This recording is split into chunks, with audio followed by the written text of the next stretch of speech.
Ha. Hoy, may bago na naman na akong project Congressman! Oh, kamusta ka? Engineer! Oh, kamusta ka?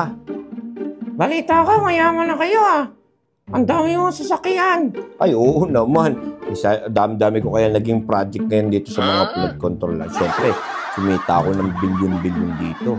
Wow! Ang galing mo naman, engineer. Ang talino mo. Siyempre, hindi ka kikita dito kung hindi ka matalino, no?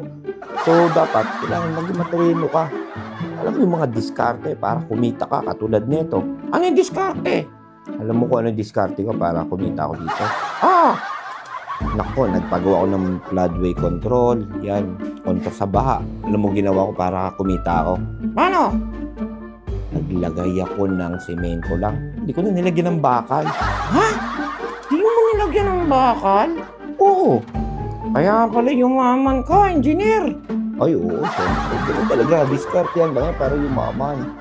Ang galing mo, engineer, Ano susunod mong project? Ang susunod kong project? Alam mo ba kung ano susunod kong project? Magpapalag yung mga magsasaka. Hindi na yan pupunta sa bukid. Bakit, engineer? Alam mo kung ano gagawin ko? Itatiles ko na yung bukid nila. Wow, ang galing mo, engineer,